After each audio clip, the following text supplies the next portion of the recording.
another episode of Crime and Coffee, and my name is Mike. And my name is Allison. Yep, and we're a married couple that comes together once a week and talks about a specific murder or crime or some kind of a spooky story to get us, something that tickles our fancies a little bit, and something we might think is interesting. We share it with you. So yes, I'm do. I'm looking at you, so I do share it with you, but we share it with these others as well. So. And I'm hearing it for the first time right now, just like you guys are. Yeah, exactly. So you get to sit back. We switch back week after week, and I was talking to you and saying, we got to look at the numbers, and hopefully yours are much more listened to because you're interesting and engaging, and I'm kind of boring and dull. And No, more of not a at dullard. all. I'm more of a dullard. I thought last week you were calling me dull and boring. Well, facts are facts, but I mean, you while being dull and boring, I'd say you're still pretty interesting. Well, thank you. Yeah. How the tides have turned this week. Yeah, and I was hoping that your episodes got more downloads, but turns out they're pretty equal so far. So. What was I going to say again? Something about being dull and boring. Well, no surprise. You have something dull and boring to say. Oh, can you imagine? Yeah. We have over, I think 1,200 downloads now, and just still less than a month of being out there. So thank you so much for listening, telling your friends. Listen to or come follow us on Twitter and Instagram. It's Crime and Coffee 2. Crime and Coffee 2, because some dipsticks took Crime and Coffee and are just sitting on them. So once we get bigger, we'll take those from them. But I know I'm having a good time doing this. Me too. I'm enjoying it. Having a good time. Having a little coffee together in the morning. Having my San Francisco Bay, which I tweeted about, and I'm not in any way paid by them. So they're more than welcome to send me a box or two of the San Francisco Bay French roast. Delicious. I am having Starbucks K-Cups peppermint mocha. 'Tis the season. With peppermint mocha creamer. Whoa. Holy smokes. Man. We have entered Christmas, folks. Yeah, your socks aren't even on. They must have knocked your socks off. They did. Amazing. They blew right off my feet. Holy cow. What is the date today? Like November 6th or something November like that? 7th. 7th. Today we are going to put up a lot of our Christmas inside. We'll keep the crazy inside, not let the neighbors know that we're crazy on the outside just yet. Yeah. But here in Florida, the weather's cold. It was like in the 50s. Which is rare. Yes. And so we're all snuggled up. We have a free weekend. That's probably our only free weekend this month. So we're like, hey, let's put Christmas up. Yeah, well, I'm wearing a sweatshirt right now, which never happens till maybe late November, I would say. Yeah, so we're pretty pumped. And our son, who's like the Grinch, he's like, what? We're putting up Christmas already? He has the weirdest voice. Every single year, he's always like, it's not even Thanksgiving. I'm like, yes, every year we do this before Thanksgiving. And every year you say the same thing. And he's not really a Grinch. I mean, he likes Christmas. He thinks we do it a little overboard because I know, especially me and our daughter Reese, we are big into Christmas. We have Hallmark Christmas movies playing 24/7. Reese would listen to Christmas music all year. Yeah, she definitely would. She is. Her and I get ourselves into trouble. We went shopping yesterday, and of course, Christmas is out like crazy. And I have to tell you, at Target, the section for Christmas was piznacked. Yeah. So we got some stuff there, and then she's like, we need to get a soft, fluffy blanket for Christmas because we had one for fall, and Target didn't have it. So I'm like, well, let's take a trip over to Marshall's. Big trouble there because they've got the cutest stuff. I got a precious little pillow. You love that pillow, man. Oh my God, it's so cute. It's got like a moose on it, and there's legs attached to the pillow. So when it's sitting on the couch, it looks like he's sitting on the couch. Yeah, he's adorable. He's holding a cup of cocoa. Oh, it's so precious. Yeah, it is pretty cute. Yeah. I will say that. It's. I'm surprised people haven't thought about that earlier. I've never seen something like that. Like putting legs and arms on a pillow. Maybe I have. I haven't. Maybe it kind of flashes me back to the 80s a little bit for some reason. So somebody had to have thought about it. It looks like a little stuffed animal sitting there. Yeah, it's really cute. Kind of sitting there enjoying his coffee. Yeah, we have entered the Christmas season, and we are pumped and ready to go. Yeah. And while we were watching Hallmark movies last night, one of the girls was named Billy. So we Googled what Billy is short for, and what was it short for? Wilhelmina. I'm Googling it. I'm like, Wilhelmina. And you're like, oh, Wilhelmina. I'm like, what the hell? Who says that? How do you know that word even exists? So my grandma had a story about a Wilhelmina. There was a headstone in a cemetery that she had seen the name on and it was a child that had died young. Probably from the early 1700s. Well, I don't know when. My grandma was born in 1912 or something like that. Yeah. I don't know, something Sure. like that. Yeah.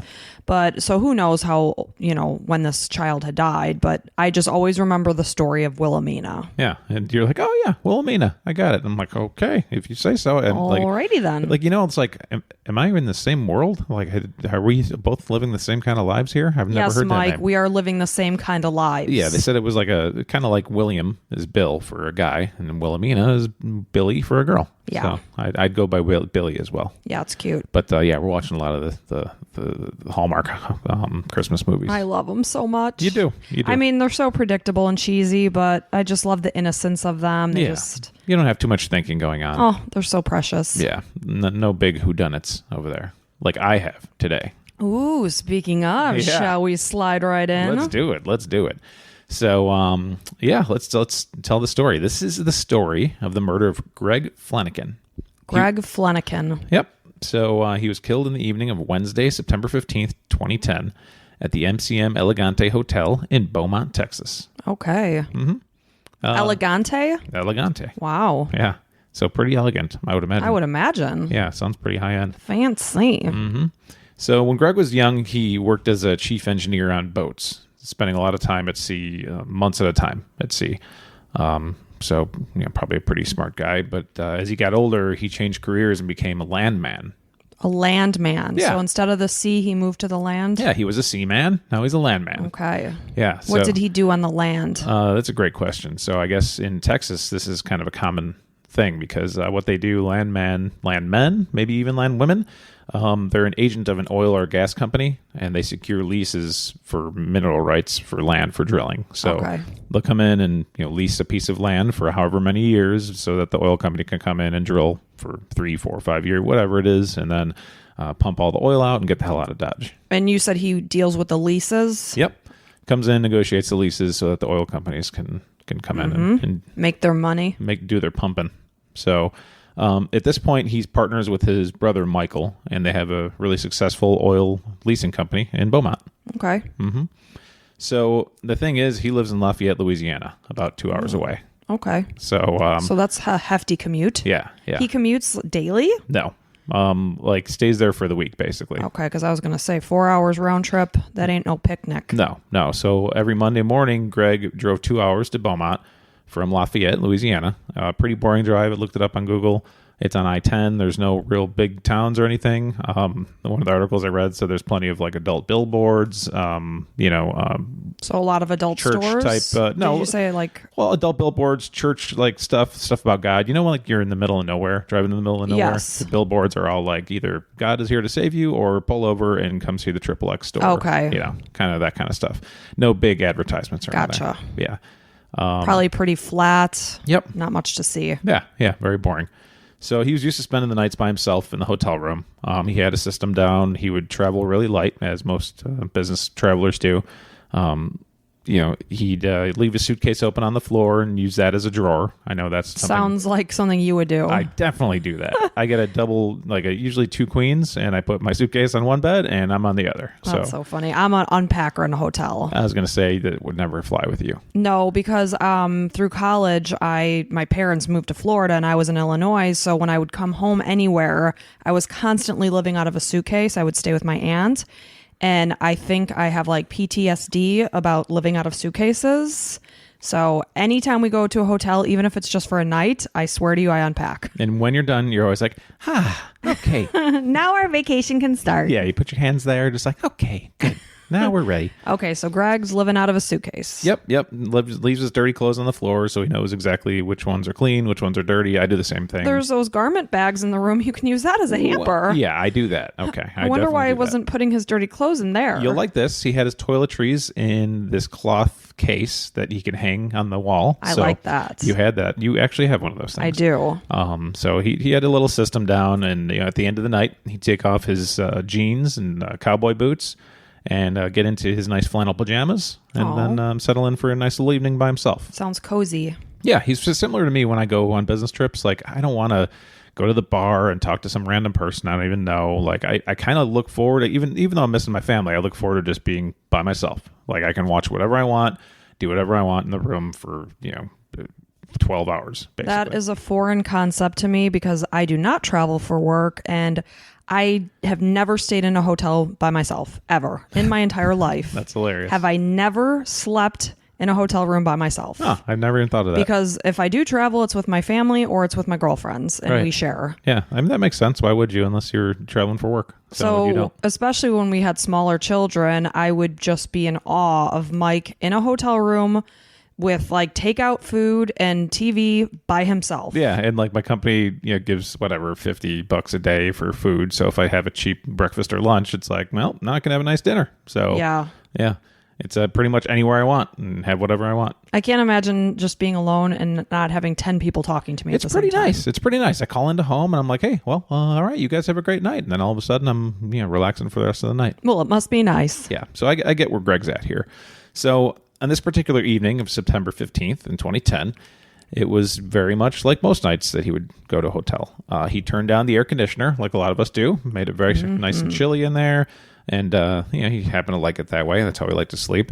And then he'd place a clean towel on the bed where he'd put his ashtray, pack of cigs, a lighter, a BlackBerry, and then the remote control for the TV, and usually a candy bar. What was the deal with the towel? Just protecting the bed? Yeah, in case any ashes got off. That's considerate of him. He was considerate. He was a nice guy. So very regimented, it sounds like. Well, yeah. I mean, he saw, how like old, not old, but like men have their things at night. Like you hear a lot of guys that get their bowl of ice cream and do this thing, or like, they have something like, I think men just kind of, I don't know, maybe it's men, maybe it's everybody, but he had his way of doing things. The candy bar is interesting. It is. Yeah. Like sometimes you and I talk how, there's a Snickers candy bar. When's the last time you went up to a store and bought a candy bar? I don't even know if maybe when I was a teenager was the last time I've ever walked into a store and bought a candy bar to eat. Yeah. Yeah. So this was part of his whole thing. That's so funny. Yeah. Was he a slender guy? Yeah. Okay. Yeah, surprisingly. So he was kind of fit looking, I would say. And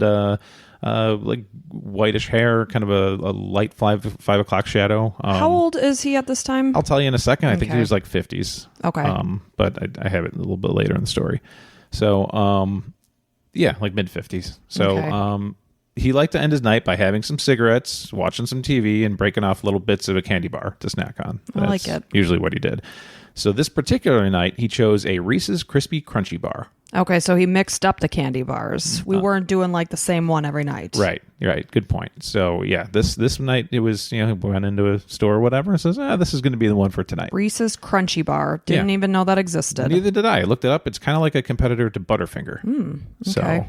So, Take 5 or, one of those little crunchy things. I could do without the cigarettes, but, Yeah, how about this too? And he also added a root beer for good measure. Oh, okay. Yeah. So he's going to have a nice night. We got our cigs, we got our sugar. It's kind of like covered. You can kind of picture him kind of sitting there like, all right, settling in a little, like shaking his butt. Got my towel. Okay, there's my ashtray. Right. Yeah, exactly. Like, all right, what are we going to put on TV tonight? And it's Texas, so that's how he talks, I'm imagining. Well, he's from Louisiana, correct? Is, yeah, but he spends a lot of time, probably more time in Texas. Yeah, it sounds like it all week. Yeah. And yeah, root beer in addition to his cigs while watching Iron Man 2. Okay, so we watched the same thing? No. Iron Man 2, that's Iron Man. Yeah. Duh. Yeah, Robert Downey Jr. Of course. Marvel Universe. We watched all the Marvel movies. Pretty big movie. Yes. Yeah, I was thinking of like American Ninja Warrior or something like that when you said that. No, Iron Man 2. Iron Man 2. Yeah. Got it. So, unfortunately, he never got to see the ending. Oh, boy. What happens? Yeah. So that night, he got an email from his wife, Susie, a little after 7 o'clock. Susie was working on filing a tax extension. She was using some software at home and kind of just giving Greg the update on where she's at in the whole process. And she's like, I think I'm almost done. It's looking pretty good. And one of his last reply to her was, "You're doing good, babe." Aw, supportive hubby. Mm-hmm. Seems like they had a pretty good relationship. So while Greg was watching Iron Man 2, Greg was hit out of nowhere with a huge blow. What the F? In a hotel room? Yep. Like when you're sitting in a hotel room, it's pretty small. He had no idea any of this was going to happen. So I assume this person was already in the room. Got to assume. Because you'd see them come through the door. Mm-hmm. Okay. So it was so violent, it blinded him with pain. Jesus. Likely blinded him with pain. He mustered enough strength to get out of bed as he moved towards the hotel room door, but he fell face first onto the floor as he was getting up. Oh, my gosh. He may have been dead before his face hit the ground. That's incredible. Yep. Incredibly awful. So he's sitting there 1 second watching Iron Man 2. Next second, it's like, just a searing blow. And don't even know what hit you and what happened. Correct. And that's where he died. That's awful. So the next morning, his wife, Susie Fleniken, called Greg's office. They usually spoke every morning. Usually Greg would call her, maybe on the way in, just kind of checking in, seeing how things are going. But she had yet to hear from him. He didn't answer his office phone. And then when he didn't show up to the office, a couple of his coworkers were like, okay, well, do we go to the hotel and check on him? Let's go check it out. I'm sure he's very reliable, and him not showing up is like something's wrong. Absolutely, which is why you go to the hotel. It's right. Like he's not a guy that doesn't show up. So they go to the hotel room, knock on the door, no answer. So when nobody comes to the door, they go to the hotel manager to open the door. And they found Greg lying dead on the rug. Oh, my gosh. With a used cigarette in his left hand between his two fingers. So, as somebody would be holding a cigarette. This room number 348 was stuffy and warm, and the color of his skin was a grayish blue. They found a wet spot in the crotch of his pajamas, but that wasn't unique in a situation like this. So that wasn't unique? No, because people soil themselves or whatever. So, but obviously, I'm telling you that for a reason. Okay. So, Detective Scott Apple came onto the scene about an hour later, after the other cops and whatever arrived on the scene. One of the articles I read said that he's all cop, so he's like your typical cop kind of guy. Cop's cop. His wife is also a cop. He met her on the job, and he was one of the SWAT team leaders. He's one of those guys that just never stops working. Like what came to mind for me right away was I recently watched Catch Me If You Can again with Leonardo DiCaprio and Tom Hanks. Yeah. And Tom Hanks' character is one of those that's just always working, like always trying to find where Leonardo DiCaprio's character is going or where he's headed.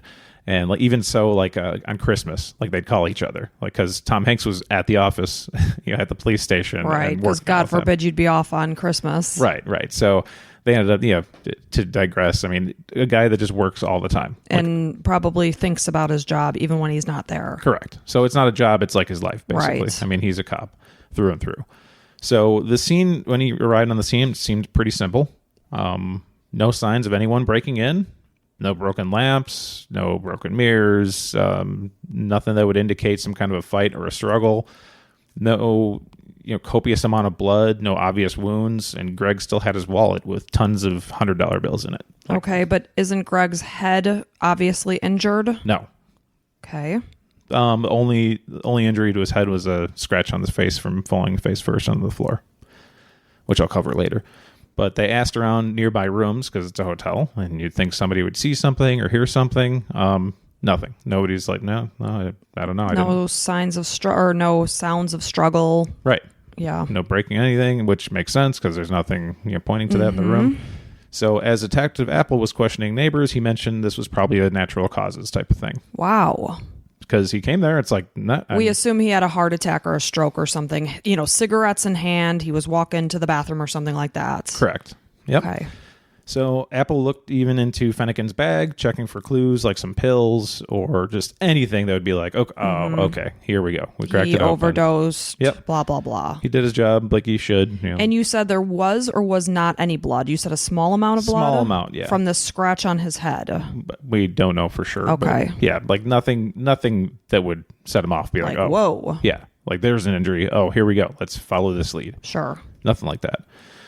So nothing that would give him any kind of hint. Like really kind of nothing. So he's just like, okay, this is one of those things.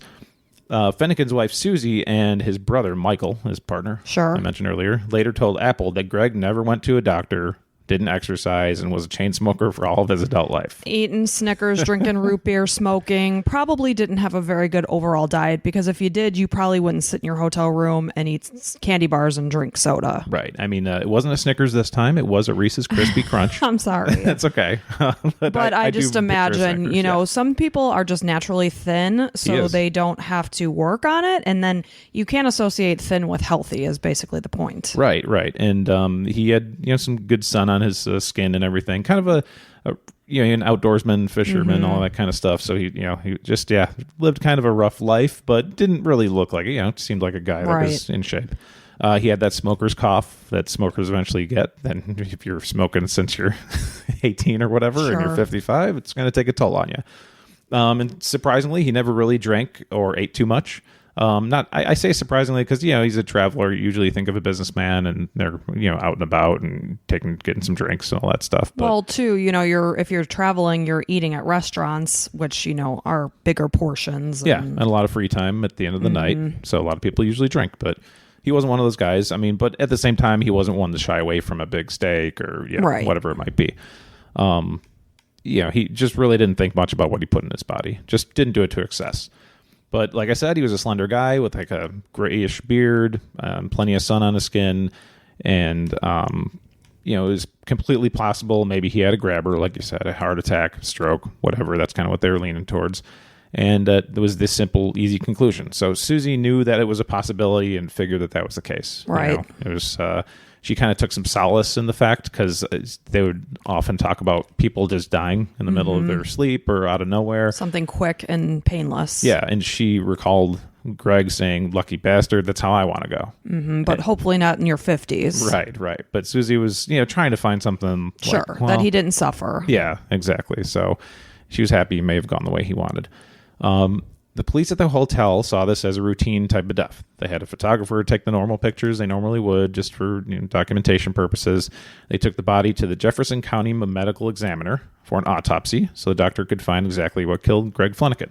You know what, though? It's really tricky when that happens because when you're not treating the crime scene as a murder, you're more likely to scuff it up.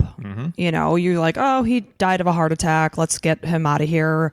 And people are tracking around, not necessarily watching where they're touching things. Yes, exactly. So, and I'm sure that happens a lot because, in the line of police duty, I'm sure 99% of things are probably the standard type of crime. Sure. Or you don't expect it to be a crime. Yeah. You expect this to be a natural cause of death. Oh, poor guy. That sucks. Yeah, exactly. So, no, I mean, not a great scene to be at. Let's get it cleaned up and move on. So, Dr. Tommy Brown was the one who performed the autopsy. He had a method for performing his autopsies, something he'd done many times before. It usually took him about 45 minutes to go through the normal autopsy, had a method and everything. So, I imagine similar to what you would be as a doctor doing an autopsy, kind of just very efficient, very fast. And check off your list. Boom, boom, boom. Yep. He'd kind of do the inspections of everything inside and out, weighing the organs, measuring them, recording exactly what he found in the official forms. And knew exactly what he was doing. So the article even said that he worked fast, he talked fast. Like he was just very matter of fact to the point. Kind of reminded me, his name was Dr. Brown, and he actually had white hair with like a bald top. So like Doc Brown from Back to the Future. Yeah. That's kind of who I picture a little bit, but not as crazy, I guess. So the article I read said Doc Brown was a local character, and as far as the death was concerned in this area of Texas, his word was law. Okay. So we trusted him. Yep. He's the guy. So Doc Brown found a 55-year-old white man who seemed to be in decent shape. So Greg was 55 years old. After a thorough inspection, the doctor only found 2 marks on Greg's body. Oh. One, a 1-inch scratch on his left cheek where his face hit the rug. Okay. And kind of weirdly, like a 1/2-inch cut of his scrotum. Really? Yeah. Like how in the hell did that happen? Great question. So the scrotum was swollen and discolored with some edema fluid. Edema. I was like, I know this is going to come up. Edema. You're so cute. Well, edamame, Edema. Yeah, edema. So I guess that's swelling liquid? Yes, it is. Okay. Like, when I was pregnant, my feet looked like balloons. That was edema. Okay. So significant bruising in the area that spread up through the groin and across his right hip. Interesting. So, yeah, that happened to me once where I was playing some football and got my balls smashed. You were a teenager at the time, and you came home and you were like, I got to show you this. And I was like, I can't wait to show her. And holy crap, I was concerned that we might not be able to have children if we eventually got married. That's my first thought, too, when I was that age. And yeah, I mean, the bruising swelled half of my ball sack and then went up the bruise went down your leg. Yes, all the way down. It was shocking. It was horrible. Like, you would think the testicle exploded or something. Yes. Not to be TMI, but it was a pretty bad scene. So that's what I'm picturing here when, his bruising went all the way across his hip, seemed like something hit him really hard. Very traumatic. Yeah, and I could totally see that because that's what happened to me, and that's exactly what happened. So, But now we have to figure out what the hell happened. yes. So when Dr. Brown opened his torso, he found a ton of blood and internal damage. Jeez. Yep, a small amount of partially digested food was torn from his intestines. So the doctor found some small cuts in his intestines, on his stomach, and on his liver. So his organs were actually lacerated. Yes. Wow. He also had 2 broken ribs and a hole in the right atrium of his heart. Holy crap. Yeah, so he was fucked up inside. Big time. Yeah. Based on what he found, Dr. Brown thought the insides spoke to some kind of severe trauma, obviously. Obviously, but it's interesting that his heart had a hole in it, but a lot of the external was lower in his body, more his pelvis. Yeah, lower pelvis, I guess.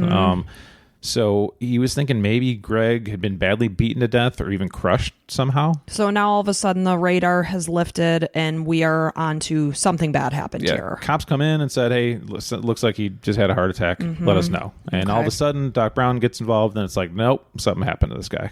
Absolutely, he got beaten down, something crushed. I would imagine as soon as his clothes were removed, we saw that something, the bruising in his pelvis and, scrotum and whatnot. It's like there was foul play. Oh, yeah. I mean, you'd have to recognize that. Without even having cut him open. Right.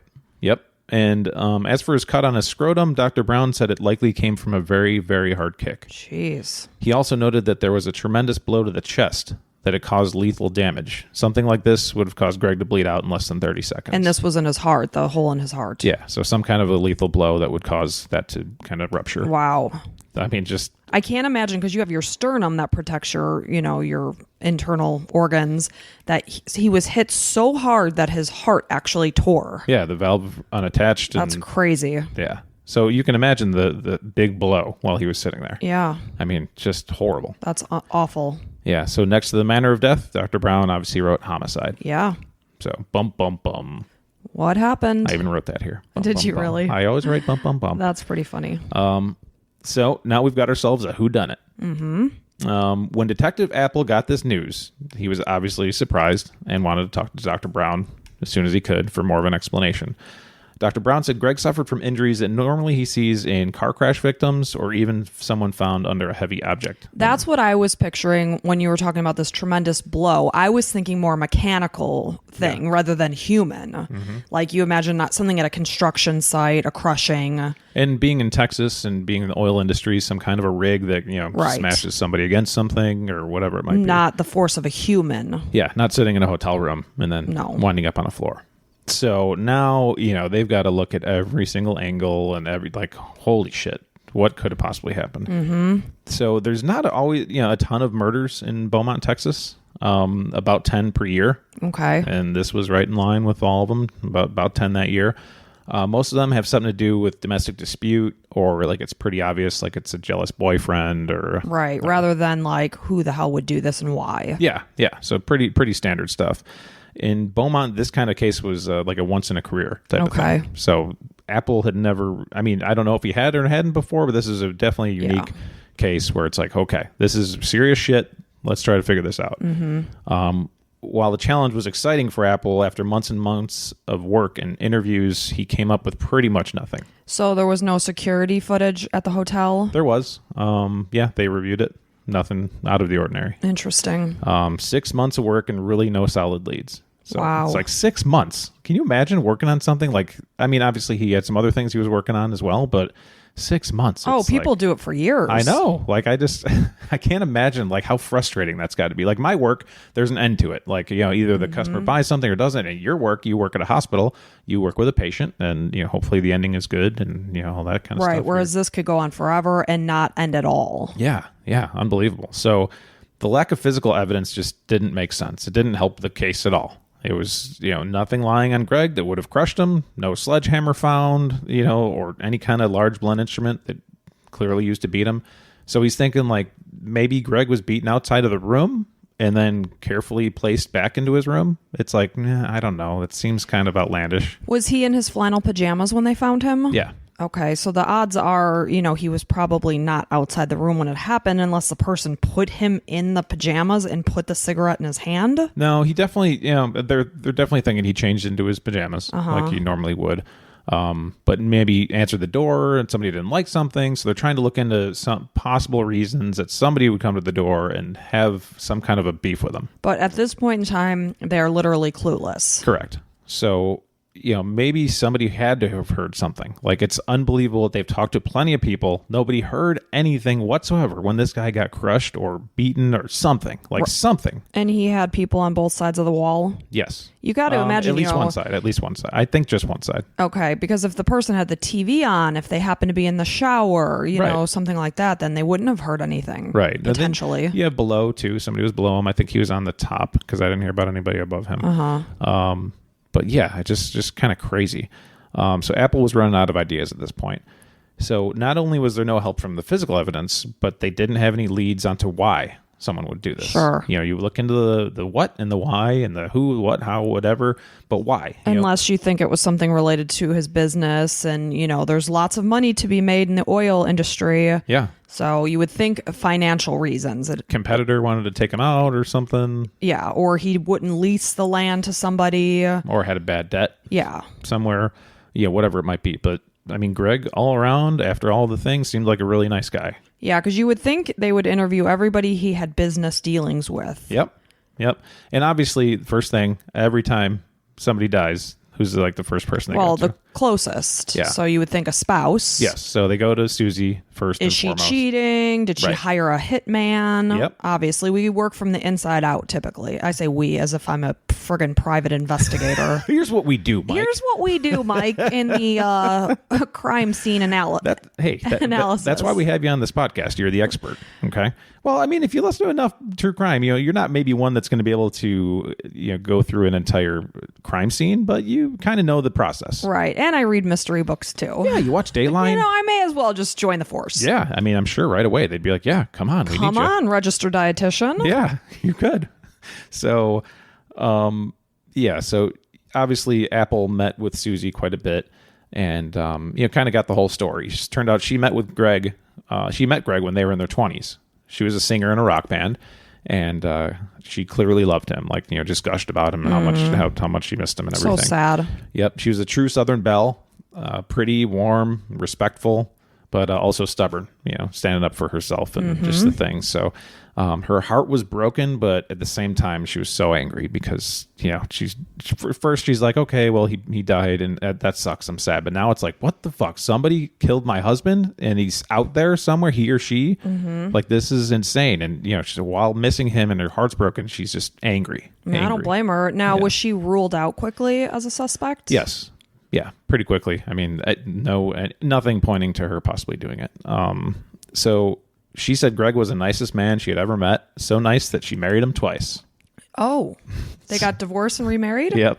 First as youngsters, and then they divorced. Oh. Then they got back together while they were in their midlife. That's cute. And when Susie made that first call back to get Greg, Greg goes, I've been waiting for your call. Aw, that is so sweet. So the second time around, they've been married for 15 years. Okay. So. And how long were they married the first time around? Didn't say. Okay. But it didn't seem as long as the 15 years. So they were young, wasn't the right time, but it was the right time the second time around. So when Apple interviewed his brother Michael and some of his coworkers, they all said that Greg was liked by everyone at the company. Like, he's a good guy, stand-up guy. This is definitely out of the ordinary. Nothing they could think of. Nobody that was ringing a bell. Yep. And when he spent time at the Eleganté Hotel, he rarely hung out with anyone else. Preferred to be by himself in his room.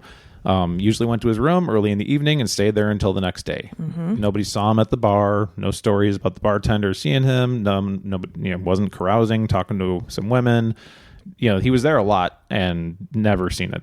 Anywhere hanging out. He was always in his room. Yep. Basically. Sounds like you said. Right. Unless you have to. Right. Because you've got a client or a coworker that expects you're like, ugh, I got to go out to dinner with this person. Well, then I'm working for like 3 more hours. I might have to be on my A game and I'm bringing up things and listening to them. Like, I'm working. It sucks. Even if you go to a high-end restaurant, some people are like, oh, you get to go to nice steak dinners and stuff. It's like, it still sucks. I mean, it doesn't suck. It's great. I enjoy my job, but it's still work. Right. You're like you said, you have to be on. Yeah, exactly. So you're more like Greg, where you'd want to just retire back to your hotel, get comfy, and hang out. I can watch any Netflix special I want. And not have your wife piping in and telling you, why are you watching this? No, not at all. Just, you don't have to worry about anything. Because I worry about pleasing you and the kids and everything, and I just want to make sure that everything's happy, and the only person I got to worry about is me. Yep, so it's cool. Nice little break. Yes. So, the only problem is that someone did. Someone did this. Who did it? Yep, exactly. Fall and winter of 2010 would come and go, and Detective Apple just looked into everything he possibly could. He eventually found some maintenance records that showed at some point early in the evening of Greg's death, Greg blew an electrical circuit. Hence the balmy room. Right. When they found him, whereas he would normally keep it cold. Yep, very good. So that took out the power in his room, along with the room next door and underneath him. He was cooking some microwave popcorn. Okay, wow, a microwave in the room, huh? Yeah. I mean, it's Elegante. So it's very Elegante. Yeah, I would expect nothing but the best when I'm staying at the Elegante. He was cooking some microwave popcorn and inadvertently zapped the power while doing so. Greg called the front desk to report the outage and told the maintenance guy, "Yeah, I burned the popcorn. Sorry, buddy. Here we go." So knowing this led Apple to two possible outcomes or theories. Okay. One, sex. So it always comes down to sex. Okay. Right? So the Elegante's maintenance man happened to have a criminal record as a sex offender. Oh. So could he have punctured Kevin's scrotum in some kind of a bizarre sexual assault? Apple spent some time talking to this maintenance man, but never really got past this outlandish theory. Okay. So nope, definitely not a sexual thing. Now, did the hotel say they dispensed this maintenance man to go fix this? Yep. And would he have to enter his room to do so? I don't know if he had to enter or not, but he was definitely at the front door and talked to Greg. Okay. So I'd imagine it's fixed elsewhere, like in the electrical area. But yeah, he probably tripped a switch or a fuse or whatever. Number two is something to do with a group of union electricians who were also staying at the Elegante. So for like an extended stay, they were working on an oil rig or something. Okay. A bunch of them who happened to be in the room next door, number 349, that same night Greg died. These guys were in town for a while doing a job like for an oil company, like I said. At night, they'd share some drinks, usually in one of the guys' rooms. Hence the group of them in the room. Yep. Let's go get beers in Billy's room tonight and whatever. What if they're maybe partying it up next door and then the power went out and maybe one of them came over to Greg's room and was like, "Hey, well, what the fuck? We're trying to have a good time over here." Yeah, who knows? Sure. And then, gets pissed off and beats the shit out of Greg for whatever reason because he's drunk and stupid. Right. Maybe they beat him outside of the room. He answers the door, comes outside and beats the shit out of him, drags him back into his room. You got to look at every possibility. You can't think that this is the way it happened. Obviously, you got to have a totally open mind. Of course. So some of the electricians were questioned the next day after Greg's death, but none of them said they had any interaction with Greg at all. Okay. So at least they're keeping their story straight if they did. They talked to a lot of them. It's like, no, I didn't even know this guy was there. And then maybe they didn't hear him or any scuffle because they were talking and whooping it up over their beers. Yeah, exactly. 9 days after Greg's death, Apple and a colleague came back to the hotel to question some of these same men again. So Apple was wearing a hidden video camera to try to catch them with some kind of information. So we have a lot of exactly what he said. The men they talked to were friendly and obviously curious. So what happened to the guy anyway, said Lance Muller. Muller was the man registered in room 349. Okay, so they were hanging in his room. Yep, along with a roommate, Tim Steinmetz. So I guess these guys had roommates, which, oh man, I used to have to do that back in the day. It sounds awful. Yeah, it sucks. I mean, you're a grown person. You're staying with another grown person. And in college, that was fine and dandy. But now that I'm an adult, unless you're my husband, I really don't want to share the room with you. Or close friend or something. Or maybe, I'm going to Vegas with my brother for his bachelor party next year. And I'll stay with him. It's Vegas and whatever. But even then, I kind of don't want to share the room just because I'm particular about what I like to do. You are particular, that's for sure. If I want to go to bed, I don't want to have to stay up because so-and-so's watching TV and having drinks in the room. Right. I want to be able to say, all right, guys, I'm going to bed. Bye. Yeah. Anywho. Yeah, no. So Lance Muller's like, what the hell happened to that guy? And Apple's like, man, I don't know. That's what I'm trying to find out. It was almost like something fell on him or something. We're just trying to see if somebody heard something, or maybe if somebody knows something, or maybe if someone messed with him. And Muller and Steinmetz didn't offer anything. The two electricians said they thought they had heard the man in the next room coughing, when they returned from the bar, which he typically would be because he's a big smoker.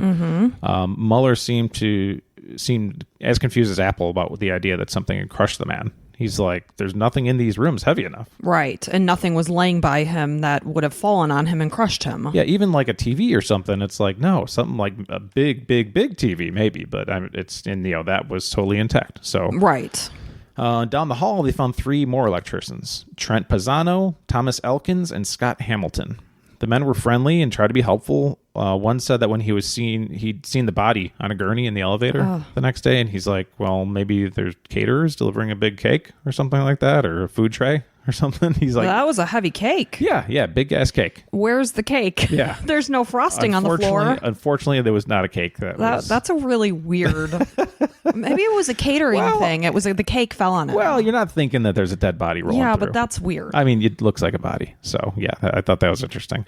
Pisano said he'd been in the room with Mueller and Steinmetz that night, but they hadn't seen anything or heard anything. The electricians handed over their driver's licenses, gave Apple all their contact information, said they'd be in town for a few more months if anything came up. More than happy to help. Sure. So that was, no leads there. So weeks and months went by. Apple worked any theory, like I said. He considered the possibility that Susie had her husband killed, like we said, but he also considered Michael his partner. Maybe he wanted the rest of the business. Full reign of the business. Yep. Nothing there that even hinted at either person. Okay. So by the end of 2010, Scott Apple was stuck. Hoping to unearth something new in November, the family put up a $50,000 reward for any information. So produced nothing. Michael, the brother, hired a private investigator from Houston, former FBI agent, just to try to get some fresh eyes on it. Sure. Apple met with the man, reviewed the case. That was the last time they saw him. Okay. So the matter of Greg Fleniken was bound for the cold files. It would be just another box of notes and evidence stored in the Jefferson County courthouses until... Dun, dun, dun. Yes. Susie called a guy named Ken Brennan. Okay. So she called him while he was on the golf course. She was surprised that he answered. So a lot of the stuff, the articles I read, they interviewed these guys afterwards, so they kind of have an idea of what they said. Anytime I read an article that says what somebody specifically said, and I know there wasn't like a video camera, I'm like, okay, did he really say all this stuff? But a lot of the stuff is pretty accurate because it comes from the person that said it, basically. So, she, he answers. She's like, "Oh my God, you don't have a secretary?" And she was just flustered, and she was very excited. She got to talk to this guy right away, Ken Brennan, and she started to tell the story. She could barely get the whole thing out. Told him about the death, what the coroner found, the dead ends. He asked her to send some files. And Who is Ken Brennan? He's a detective. Okay, I didn't know if you established. I didn't yet. No, I didn't. Okay, I'm getting there. So he said he'd take a look. She said she'd been feeling a little sick lately, but she'd try to pull it all together and send it over to him. And Brennan goes, "Well, you need to fucking take care of yourself. One thing." Oh. Yeah. So he's, this is straight shooter kind of guy. Yep, straight shooter. He's very to the point, and but at the same time, so everything. I guess the article said everything he said came in a thick New York accent. Okay. This is how. So I'm gonna have a good time talking like Brennan. So, thick New York accent, voice sounds like it been through some rough times. Okay. Yeah, just kind of like The Sopranos, like with the fat guy or whatever. Like, hey, we don't know what the fuck you're talking to. That's kind of what I picture. It was a direct command that Susie didn't expect from him because of his gruffness, but it endeared him to Susie immediately. It's like, he cared about her. He's like, you need to take care of yourself. So Brennan's a former Long Island cop and DEA special agent who now makes a good living as a private dick in Florida. Private dick. I had to say private dick. Thanks, Mike. Detectives, I just had to say dick at some point. So that's why he was on the golf course in February. He's pushing 60, still in good shape. Handsome, wears a little bit of gold on his necklace, some Irish rings on several fingers. So very mobster like, typical New York mobster looking kind of guy. Exactly what I was thinking. So months earlier, not long after Greg was killed, a young lawyer friend, Kaya, it's spelled Kea, okay, or Kaya, K or Kaya. The internet said Kaya, but who knows? Kay Sherman had told Susie and Michael about Brennan. Sharing Susie's frustration with the investigation, she'd hit upon the strategy of filing a lawsuit against the hotel as a way to pursue the probe privately. Okay. So if you file a lawsuit, then you have access to a lot of information. Okay. Basically. She'd read an article in Vanity Fair magazine, the same magazine that I got a lot of this information from, and the case was the case of the vanishing blonde. published in December of 2010. Okay. So it detailed Brennan's success in resolving a 2005 cold case in Miami. Now, when investigations seemed hopeless, Sherman brought up Brennan again. She's like, if you want to do something, you have got to call this guy. That's the one I told you about. Just find him. So his information is like readily available on the internet. It's like if you look him up right now, you could probably call him and hire him to solve something. Yep. So he turns down tons of cases, way more than he can possibly handle. People come to him with all kinds of unsolved murders, disappearances, and he talks to people seriously. He's a nice guy. He wants to listen to them. But at the same time, he's not. He said, I ain't in the business of giving people false hopes. Right. That's what he said. So this particular case appealed to him because of the mystery, but also because there were so many avenues to explore. Mm-hmm. So, Apple was thinking, yeah, there's tons of avenues, but I've explored them all already.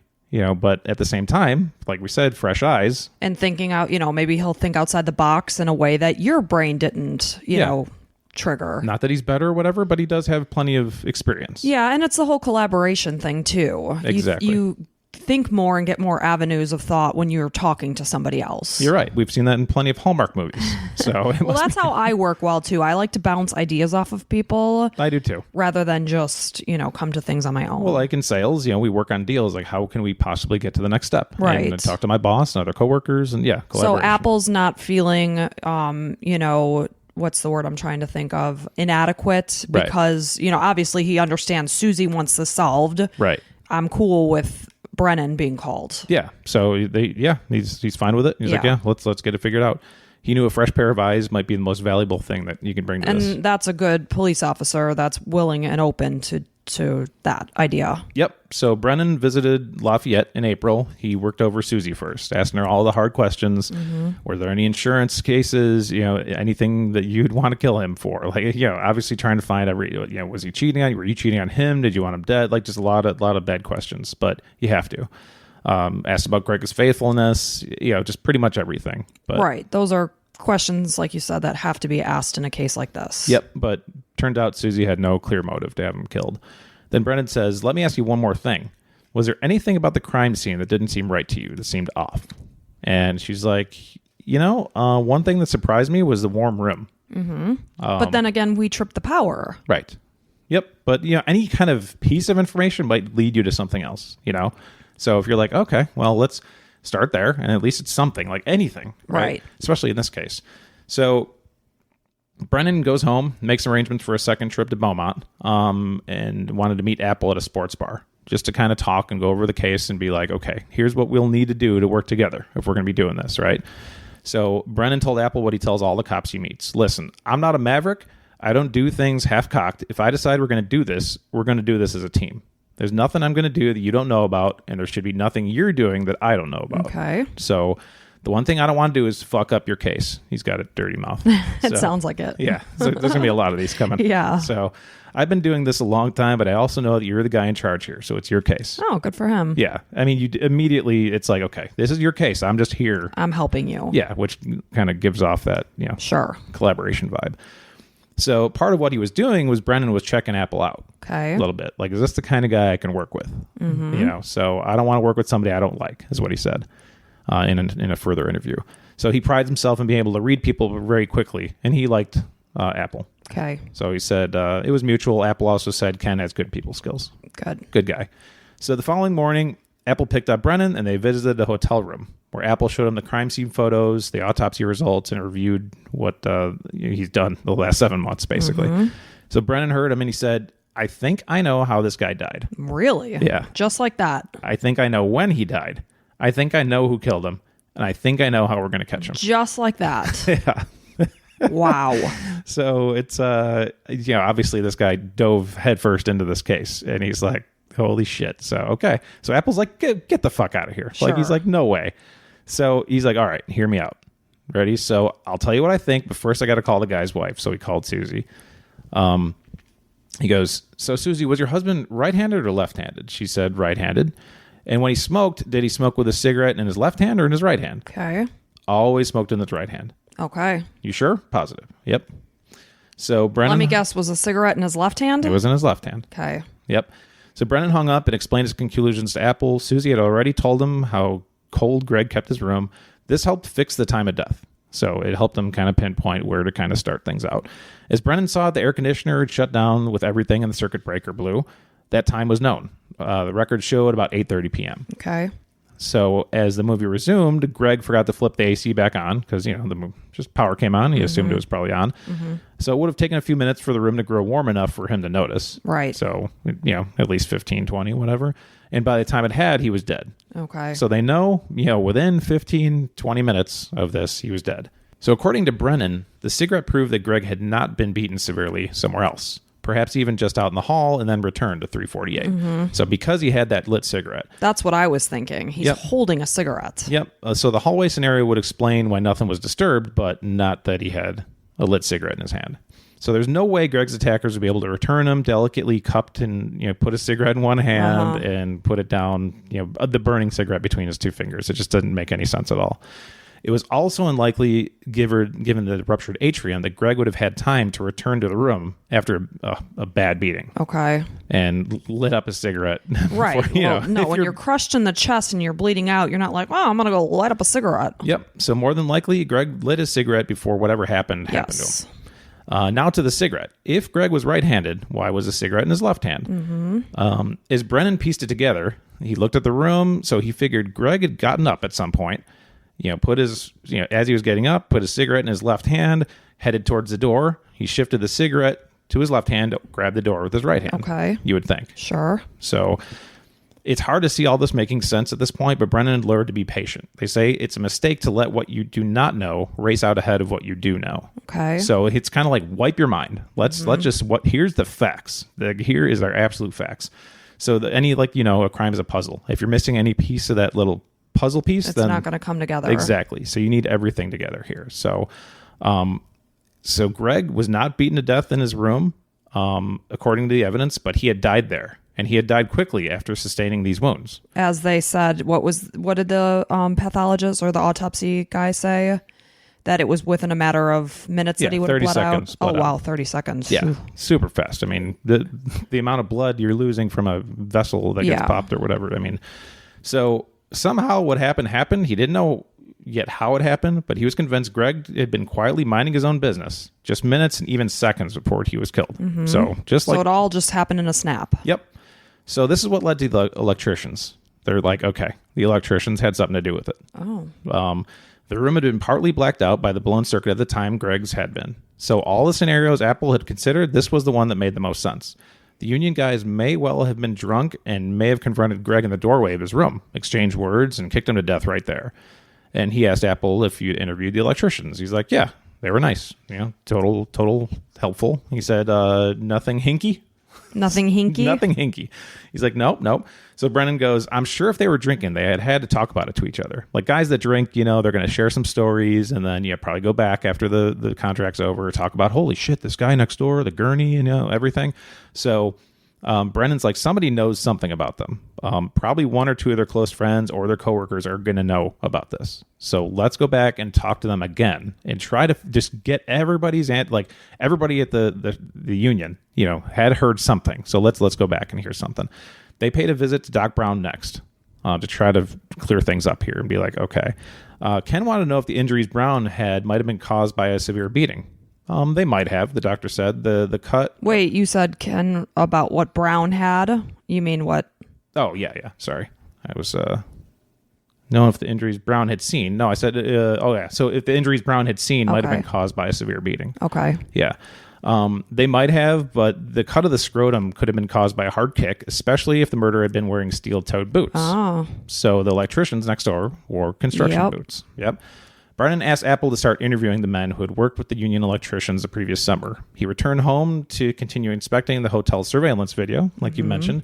Turned out it was really time-consuming, nothing particularly helpful. The camera showed Greg returning from work in the evening. They showed the electricians making trips to the vehicles in the parking lot, but nothing that screamed anything crazy. And obviously there's no cameras in the hallways. Right. Okay. Yep. And if there were, actually there might have been, and nothing came up on the screen. Because you would assume the electricians would have been seen walking over to Greg's room. Yeah, and that'd be open and shut. I mean, you would have found that a long time ago. This is what happened. Yep, none of that. So Brennan returned to the Beaumont in late May. He and Apple went to see some of the coworkers who had not been interviewed yet. By this time, the union electricians had been gone for 7 months. Okay. So they were gone out of that place. Apple's efforts with the coworkers uncovered nothing, but Brennan was convinced it was worthwhile. He's like, let's just go. Let's just do it. And Apple's like, I did it already, man. He's like, let's see do what it else. again. Yep.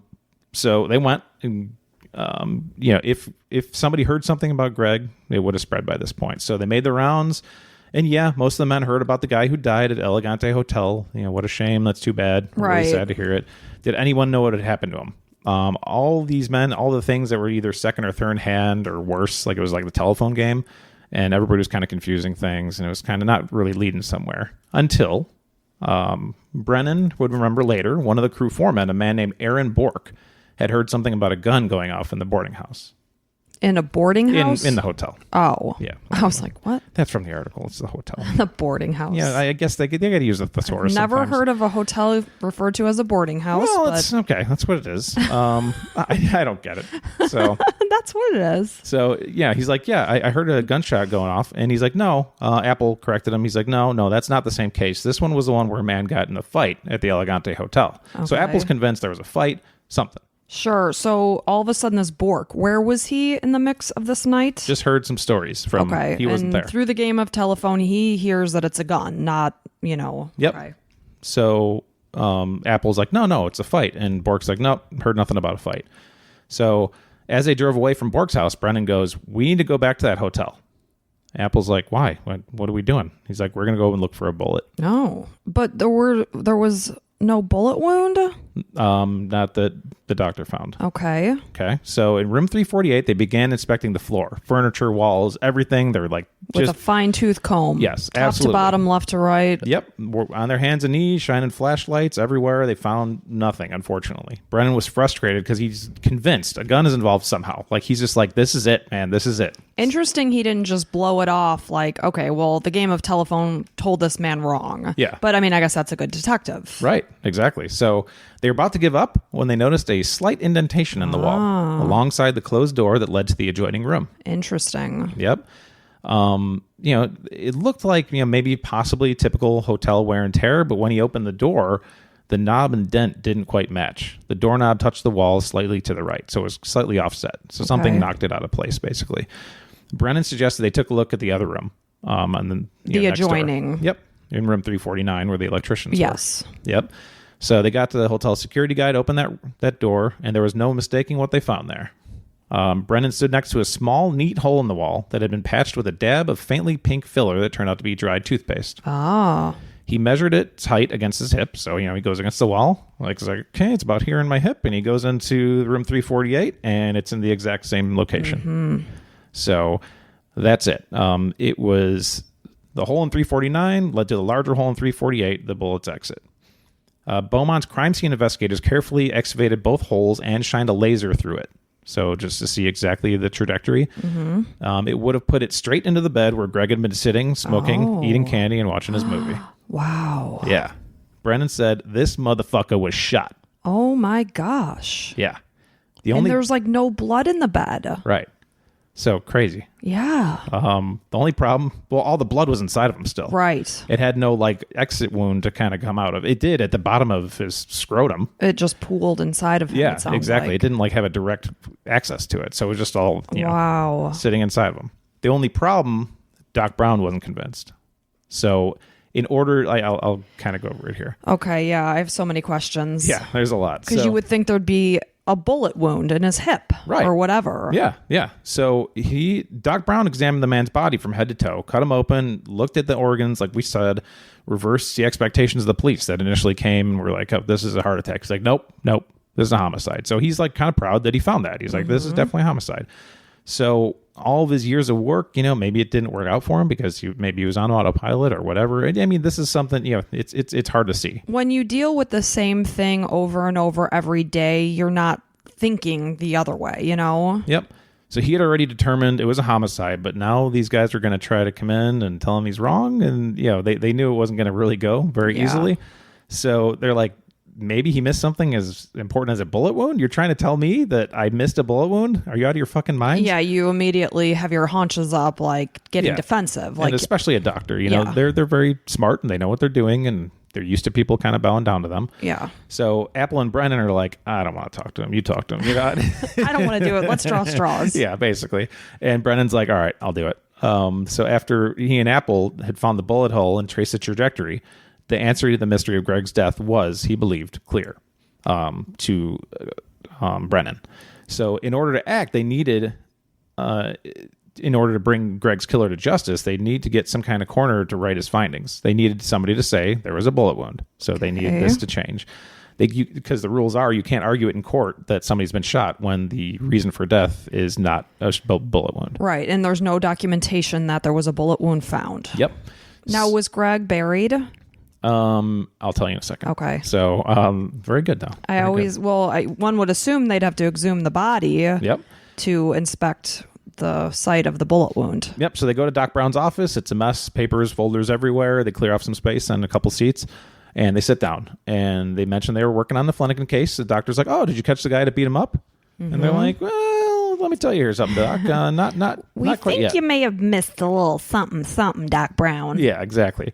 So he's like, they're like, well, not yet. And they try to, kind of baby him into it, be like, well, here's what we're thinking. We're trying to say, it might not have been exactly what we think. And then Doc Brown's like, so you're trying to tell me this man was shot, basically. So it's interesting that Brennan was so delicate with Doc Brown. You'd think he'd be like, listen, Doc, you fucked up.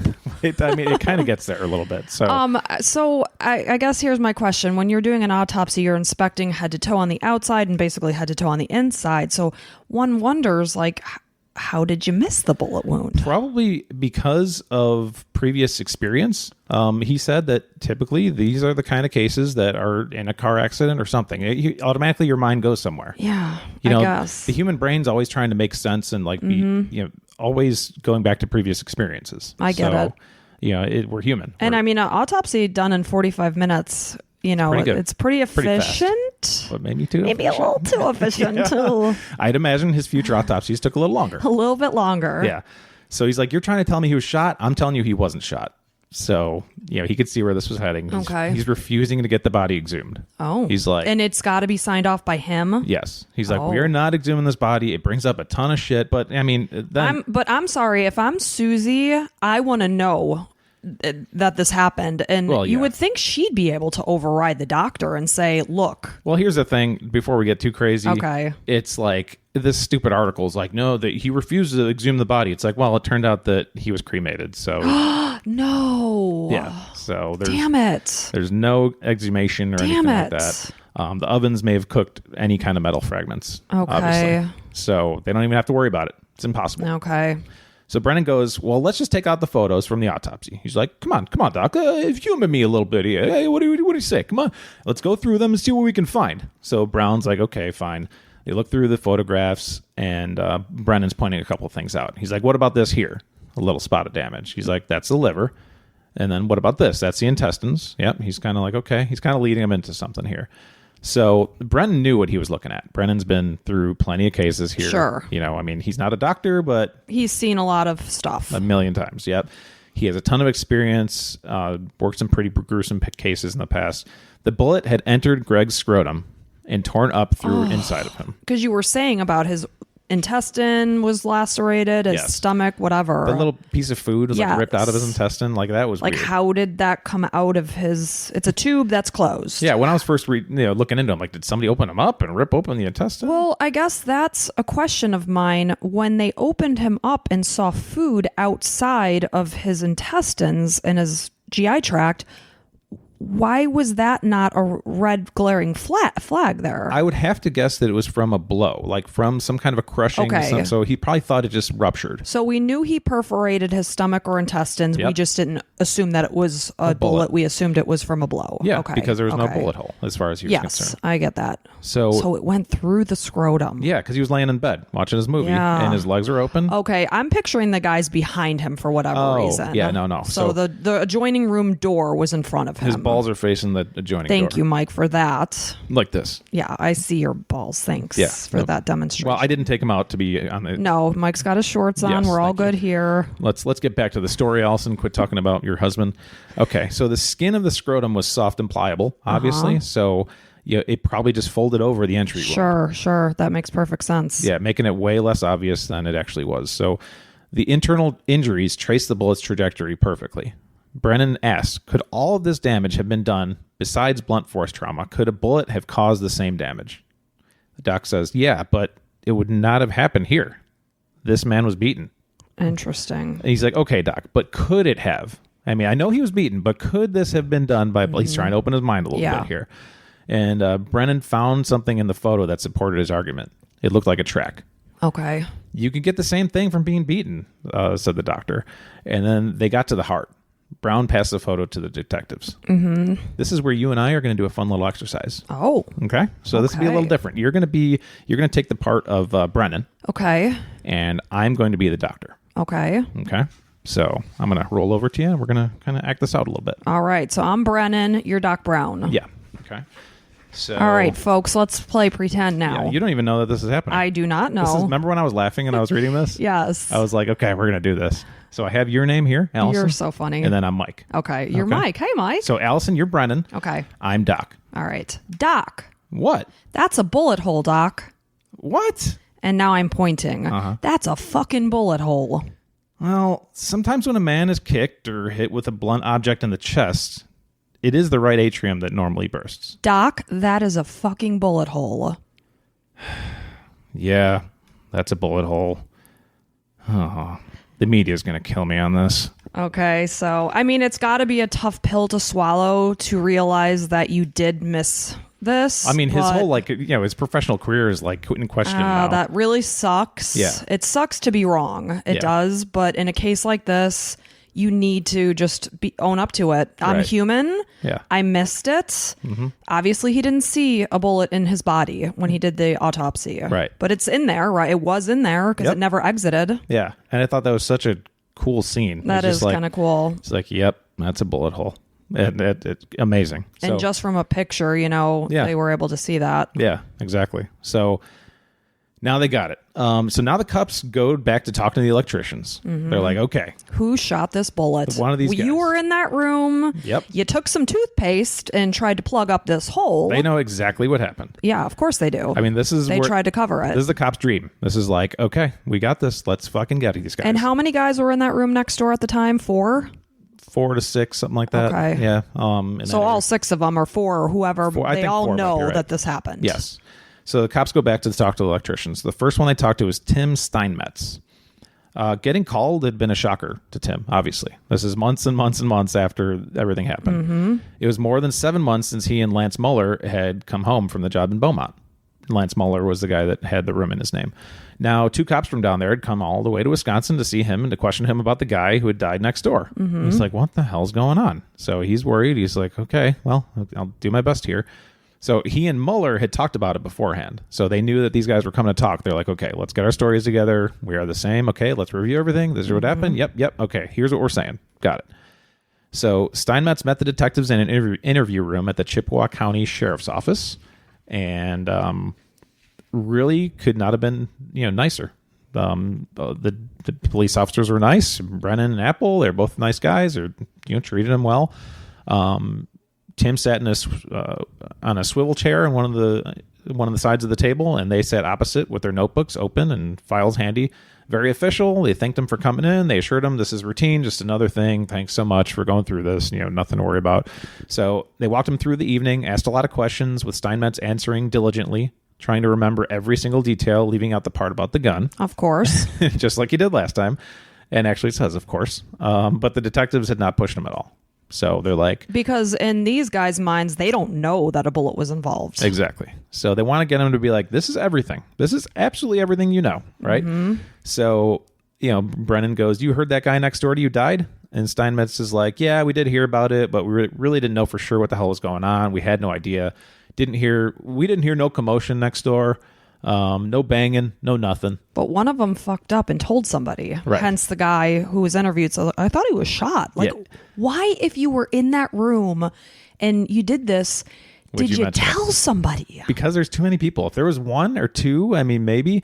That's why one of our previous episodes, Robert Wan, where we thought, 3 people knew what happened. They're talking. Yeah. Word leaks out. Somebody's cracking. Somebody's talking. Yes, but no. But in this situation, yeah, something. Okay, so he said. Yep. So Brennan and Apple took notes, and Apple carefully wrote out Steinmetz's statement, word for word. Like, this is your official statement, just so you know. So as they were getting to the end, Steinmetz is like, and that's it, huh? And Apple's like, yeah, that's it. So he's like, you guys flew all the way down here just for this? He's like, well, let's just go through the statement, make sure we got everything correct. We're not leaving anything out here. Yep. I read it out loud. If there's anything at all, anything that's wrong, please correct it now, because this is your official statement. This will be the last one. Now, what does that mean for it to be an official statement? So it's a police report. Okay. And if you're lying, it's perjury. Okay. Yeah. So they at least get him on something. Got it. So Steinmetz noticed that he was listed as an apprentice, but he changed that to journeyman because he's a journeyman electrician. It's higher than an apprentice. So he's like, okay, a few other things. He initialed. He's like, okay. They brought in a local cop to notarize the statement right in front of him. So Steinmetz is feeling pretty good. He's standing up to get out, and he's like, so, all right, we good here? Is that it? And Brennan goes, hang on a second. It was fine until you signed that statement. Now you've got a problem. Wow. Well, he's like pretty much shits his pants at this point. Well, he's like, I was almost out of here. Everything was looking good. You know that puckering butthole thing I talked about? Oh, yeah, that butthole puckered. Yeah, that butthole's puckered He's like, tight. shit. Yeah. Steinmetz is like, okay. And he sat down again. Now, tell us what really happened, Brennan said. So, because we know what happened. Because now you're going to jail with him. Do you want to go to jail with Lance, motherfucker? He didn't say motherfucker. I love him. He didn't say motherfucker, but I pictured You would that he imagine did. he could have. He could have. He probably had it in his head. So, why am I going to jail with Lance? He said. Brennan goes, you just made a false police report. Ooh. That's why. So he's like, okay, shit. So got him. Yep. So Apple's like kind of being the good cop a little bit. Apple's like, Tim. He's like, Brennan. Yeah. He's like, here, I'll handle it here, Brennan. Tim, we know what happened. We know everything that happened down there. And I realize you're trying to be noble and protect your friend, but you're about to get your whole family in a bind. So it's like, there's friendships one thing, but your family is going to be fucked here. But we don't know who had the gun. Right. Not yet. So he's like, it's not worth it. It's not worth it. So just Come tell clean. us what happened and everything will be fine. So he's like, okay. Out came the whole story. Oh. Corroborated later that same day, June 1st, 2011, in an interview with Trent Pisano, who had been in that same room with them. Between the two accounts, here's what actually happened. Oh. Ready? Okay. So they'd been drinking beer. Mueller asked Pisano to fetch a bottle of whiskey from his car. So that's why they saw him going back and forth. Right. And also bring up his pistol. Why? I don't know. A 9mm. Why do you want a pistol in the hotel room? Maybe because it's Texas. They feel more Texas-y. I don't know. Leave the pistol in the car. It was a 9mm Ruger. So when Pisano returned with the gun, Mueller took out the handgun and started playing with it. Like a fucking dumbass. No. Yeah. Like, what are you, a kid? You don't play with a handgun. Yep. He pointed it at Steinmetz, who dropped to the floor and cursed at him. He's like, what the fuck are you doing? Like, that's a gun, man. That's a gun. And he's been drinking. Yeah. I mean, the rule number one with a gun, don't point it. Never. Even if it's unloaded, like, I can't stress enough. Dude, I mean, that's number one. You don't play around with a friggin' gun. Yep. Exactly. So he's like, no, what are you doing? So he cursed at him, went to the floor, and he was pointing it at Pisano's direction at the foot of the bed. Jesus. When it went off. Jesus. Yep. Pisano thought for a second that he had been hit. But he turned and see there was a hole in the wall behind him. He's like, oh, God, thank God. And he's just like, imagine a gun being fired right at your direction. No. Yeah. So Mueller freaked out, they both said. Mueller bundled up the gun and took it back out to his car. When he returned, Pisano left for his own room, being like, I'm gone. I'm out of here. Yeah, Peace. Yeah, this evening's done. Mueller and Steinmetz went downstairs to the bar for more drinks because that was probably a good idea. Yeah, right. So Steinmetz said they had not known for sure that there was anyone staying in the room next door. Oh, my gosh. Until, as he remembered, they heard someone in the room coughing very late after midnight when they came back from the bar. Coughing? Yeah. Weird, right? So he held nothing back. Steinmetz's second statement, the truthful one, laid out the whole thing. It was good to get it off his chest, I would imagine. I mean, something he's been living with for months. When he and Mueller had seen the police in room 348 the next morning and seen the gurney, they were disturbed. Oh, man, they're probably like, holy crap. Yep. He's like, I thought he'd killed that guy. Yeah. And he did. So the only detail that didn't fit was that coughing. The coughing. Yeah. They were like, for many reasons. Because he died within 30 seconds. Yeah, they're like, even if he was living longer, that was way longer than they thought. That was like hours and hours. He bled out. Yeah. So they're like, well, you know what? We'll just chalk this up to like maybe the previous night. They were drinking every night. So maybe they kind of bled together. Yeah. And then they started being like, yeah, let's just say that there was a guy coughing next door and whatever. Yeah, maybe they thought, whatever, that was a gunshot. So, so if anything, the weird thing is if they heard somebody coughing and they knew they had just shot a gun towards that room, you'd check on them or something. But I'm sure they just panicked and wished that it could just go away. Yeah. So it just made it more terrible, being like, you knew there could have been a human in there and you didn't check. You pieces of shit. So more likely, yeah, they probably heard a different night. So, but the detectives were like, it doesn't really matter. This is something that it doesn't matter. But both of them were like, this isn't going to change anything. They looked into it. He died because you shot this gun. Yep. So Brennan questions them. Did anybody knock on the door next door to check on this guy? They're like, nope. I always ask myself, if I was in a situation like this, what would I do? And I admit, like, he didn't finish his sentence. He's like, like you said, I probably wouldn't. I would just kind of sweep it under the rug and be like, you're just praying to God it hit the floor. Nobody was there. You know, obviously, even if he had been in the room and it didn't hit him, he'd be like, what the fuck? A bullet just like went off. Yep. Or a gun just went off. You and I are going to do another scenario. We're doing here. another role-playing exercise. Yep. So he never finished that sentence, and the detectives had something else they wanted him to do. They wanted him to call Lance on a recorded line. Okay. So Lance, is the guy that, it was his gun and everything. And, so here's how the conversation went. I'm going to be Steinmetz. And that's Lance, right? No. Steinmetz is the other guy, and then you're Lance. Okay, Muller. got it. So, hey, Lance, what's up? Not much, just sitting around. Well, I just got back from down there. Down there is the police were coming. Yeah. How did it go? Well, I told them the whole story. What had happened that we were sticking to there, What's that? The story that we were sticking to, that we got home late that night, and the guy coughed and whatever. Right. And I was fixing, I was going to leave there then because your lawyer said it would be okay, right? Right. And when I left there, they said, okay, tell us the truth. So I told them the truth, what really happened. So now there's silence, very worried silence. And I say, about the gun going off and all that? Yep. What did they say? Well, that I would be in trouble, if I didn't tell them. Another silence. So what did they say? Not much. I don't know if they're going to get a hold of you or Trent or what the hell they're going to do. And then I sigh very heavily and groan. You don't have to say it. You sigh and then you groan. Yeah, thank you. What did they mean by that? I mean, tell us the truth. Did they say anything about the gun prior to that or what? No, they just said they knew exactly what happened. Told me to stop fucking lying. They were pretty pissed, and then I told them exactly how everything went down and what really, truly happened. You should call those guys right away. They're probably going to come and get your ass. Now that they know the truth and everything, you should probably try to make some kind of effort, The guy, he died from the gun shop. Are you shitting me, Tim? No, I'm not. Oh my God, are you kidding me? Are you serious right now? I'm as serious as a heart attack, Lance. So still to this point, they thought maybe he had died from some other reason? Yeah, I think he was so convinced. He's like, no. Like, he just convinced himself that he must have died from something else. Must just some kind of a crazy coincidence. Exactly. But why did they fill the bullet hole with toothpaste then? Questions. I guess just you did damage to a hotel room. Well, and also, anytime something's shot, there's going to be questions asked and things. So yeah, I that would be a hell of a coincidence that you shot a bullet at this room and the guy rolls out on a stretcher. Yeah. So he just went over months and just trying to convince himself they didn't kill another human being. Mm-hmm. But, he didn't do it. He never had definitive answer that his bullet did this. Yep. So Mueller refused to believe it. For the next few minutes of the call, he went around and around with Steinmetz. His lawyer had obtained the autopsy report, and he assured the guy, he's like, no, he died from natural causes. You're good, bro. Like, you're totally fine. Don't worry. Everything's good. And that's probably part of it. He's like, the autopsy even said he died of natural, or not natural, but he was beaten. I didn't beat the shit out of this guy. They didn't beat him. Right.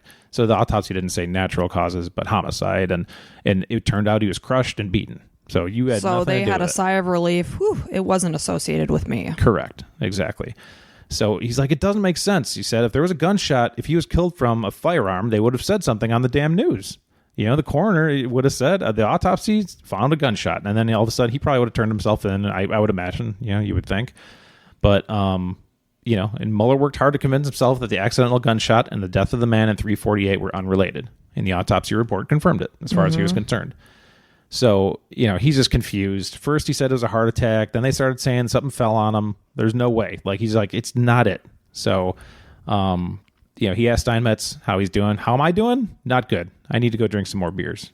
So Mueller apparently had this same idea. He was going to go drink some beers or liquor or whatever, and he was going to get plenty loaded that night before he turned himself in. Ended up calling Brennan intoxicated. Oh. And he started trying to explain himself, and he wanted to make a statement. He's like, listen, I want to make a statement. Never a good idea to make a statement while you're wasted. Yeah, Brennan's like, you're drunk. I suggest you call your fucking attorney. Yeah. Yeah. So Brennan was worried that the judge, so now we're getting to the judge, and they're in front of the court and everything. Brennan's worried that the judge started reading the sentence. He had flown to Beaumont on October 29th, 2012, to join Susie and Scott Apple and a group of Greg's family and friends for the sentencing of Lance Mueller.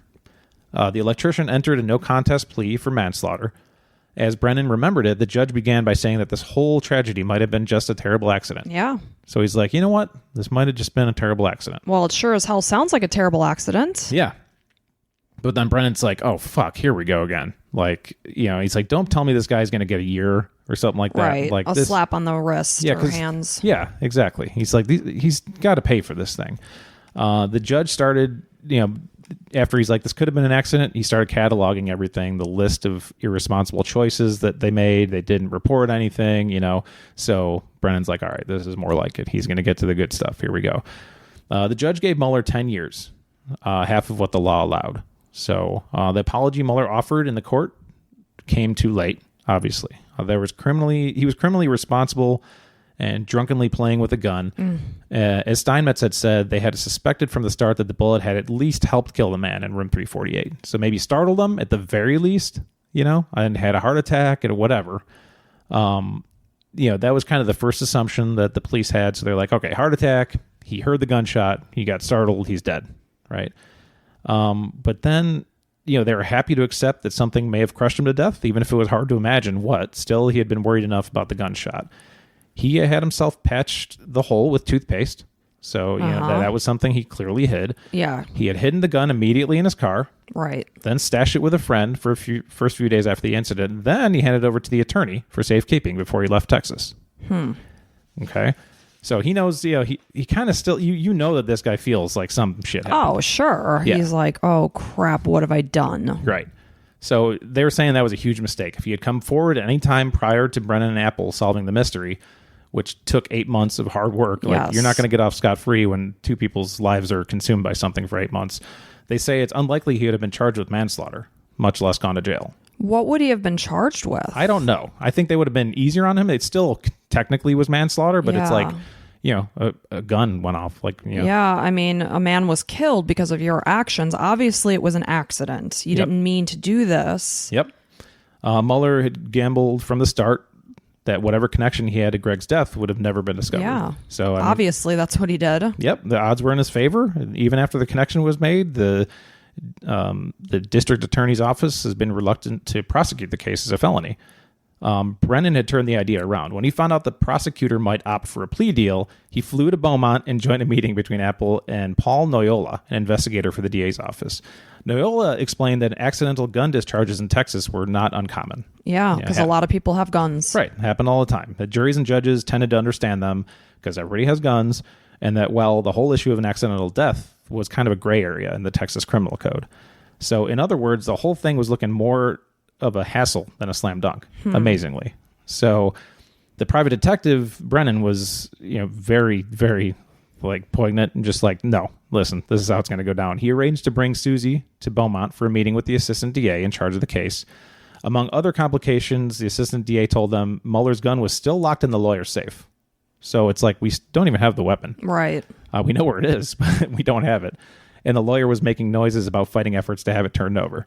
So Brennan's like, what am I in fucking like, am I in a different world here? Right. Like, we're the police. Like, what's going on? Well, why was the gun never brought out? Right. Well, Brennan goes, I suggest you go down there with a search warrant and a fucking blowtorch and go get the fucking weapon. I don't understand that. Right. It's like this is the weapon that killed this man. Maybe it's a Texas thing. It's like respect for it. I don't know. I don't get it. But it's evidence of a capital crime. What the fuck are you talking about? Here's specifically what he remembers saying, which sums up the whole story. The victim was important to everybody here.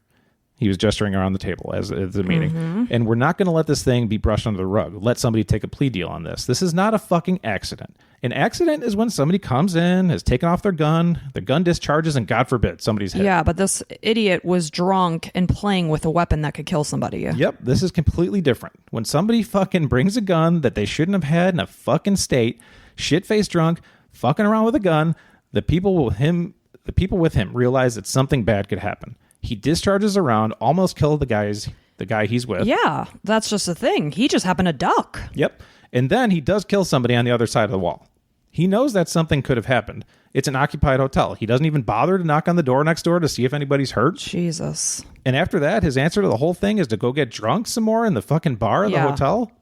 And then when he sees a body being taken out the next day. Which, what are the odds that this man died of something different when you shot a gun through his wall last night? Yeah.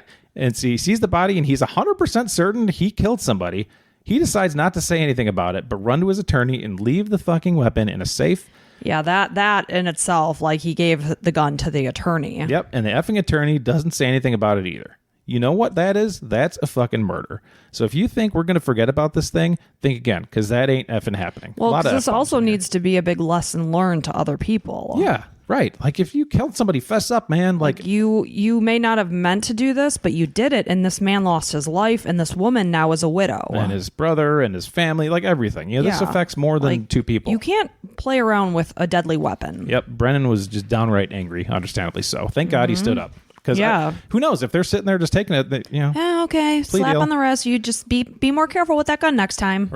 Right. So after Mueller was sentenced, Brennan and Apple went out for a celebratory lunch. Brennan had himself a cocktail. Apple was on duty, so he didn't have anything to drink, but they both agreed we'll play golf sometime. So in the courtroom that day, Susie Fleniken had a chance to speak to Mueller directly. Here's what she said to her husband's killer. I've waited over 2 years to look you in the face, eye to eye, and simply have the chance to speak directly to you. You would never have come forward with the truth. You murdered him. No, you didn't intentionally seek out to murder him, but you murdered him.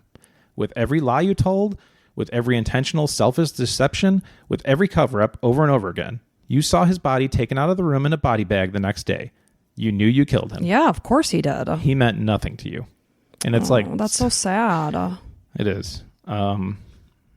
Yeah. All he was worried about was, his repercussions. Right. Selfishly, it's just, yeah. I mean, that's the whole reason. If I would imagine that it would be an extremely scary situation. Like, holy shit, what did I do? Like, yeah, that's really tough. And just praying it wasn't you. And yeah. Yep. And this reporter for the Vanity Fair article, Susie told him that she watched Mueller's face as the sentence was pronounced, and he had looked terribly shocked. And she thought to herself, good. He's shocked, but not as shocked as my husband was. No. I mean, just like the guy's just like sitting there. Just, what a horrible situation. Yeah, it's all around. I mean, it's terrible. So that night in room 348, relaxing, smoking, watching Iron Man 2, Greg could not have known what hit him in the moments before he died. You have no idea what the hell just happened. You're probably like sitting there. You have a searing pain. You stand up out of shock. Yeah. Think a heart attack or a lightning bolt hit you or something. Like, unbelievable. And then boom. Dead. Gone. Yep. Mueller knew exactly what was hitting him in this case. So here's how she finished talking to Mueller. You have met your match. I would have spent the rest of my life tracking you down, and I found you. Greg's murder, I brought you to justice. So what did he end up getting? For 10 years. 10 years? Yeah. So that's... So this was 2012, correct? Yeah. So he'll be out next year. Yeah. And I mean, obviously, he didn't intentionally murder Greg. Right. But it was more the self-righteous thing, not self-righteous, the selfish choices that he made along the way. Just not reporting anything, sweeping it under the rug. these people spending their lives trying. And this, the poor wife knew that he died. And how? Yeah. How did this happen? Exactly. He still didn't step forward. And yeah, at that point, when you see the guy on the gurney being pulled out, you have to know. That's when you step up. You have to know this cannot be a coincidence. Yeah, and he must have felt like great 3 months in. He's like, "Ooh, yeah. dodge that bullet." Yeah, unlike Greg. Yeah, exactly. That's awful. And I just wish that something positive could come out of this, like more awareness on gun safety. And that's what we talk about with our kids, because you hear these god-awful stories about a teenager or whatever age being home with their friends, parents are out. Oh, look, my mom and dad's gun, twirling it around, and boom, your friend is shot. Well, we don't have a gun in the house, and I'm not afraid of guns. I've shot plenty of guns. A gun is a deadly weapon, and it has to be treated as such, and you have to treat it responsibly. A gun is made to kill things. Yes. That's why it's not it's a made. toy. No, exactly. It's not something to be brought out and twirled around or pointed at your friend when you're drunk. And you always hear those stories of kids like, hey, look. And it's like, we told our kids, if there's ever somebody that brings a kid that brings out a gun in the house, or anybody, get the hell out of there. Anybody that shows any kind of gun, time to make up a lie all you want. Be like, oh, my mom just called, I gotta leave, or I forgot something. Just get out of that house immediately, and we'll come get you, whatever it is. Like, make up a lie. It's okay to lie in that scenario. Oh, I have diarrhea, whatever. Just get out as soon as you can. And I'll show you a gun all you want. If we'll go to a gun store, you can go touch one if you want to. You're curious, that's fine. But yeah, guns are, anytime I see one, you get like a little scare in you. Yeah, I've really only seen like a couple real guns in my life. I've never fired a gun. You did? I did shotgun. I guess that was like the clay pigeon shooting. Yeah. That could kill somebody. Yeah, that's true. That's a gun. Guns are fun, for sport. No doubt about it. I've shot like military guns. I went to Oklahoma and visited a client, and we went to a gun range and shot some awesome guns. But it's such a scary feeling when you shoot a gun. Well, it's a very powerful thing to be holding. You're like, I could somebody here could turn around and kill us all, basically. Yeah, and that's just the thing. I'm not against guns at all, but they have to be held responsible. Right. Absolutely. If you get one and you have kids in your house, you put it somewhere where they can't get it. You talk to them about it.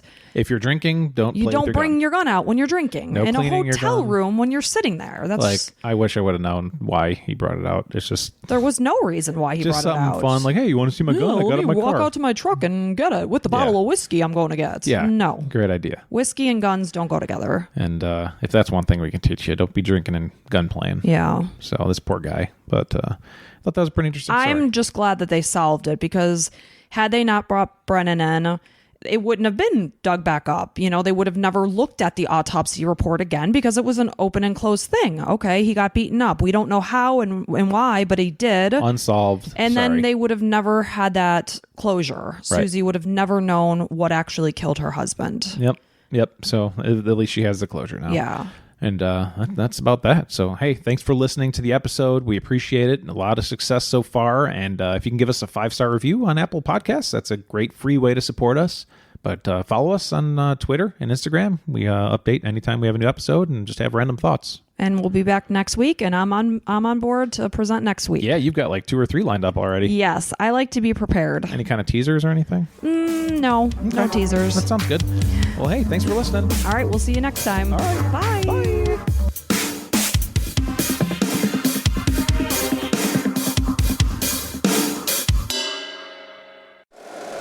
If you like the show, please take a moment to rate, review, and subscribe. It really does help the show to grow.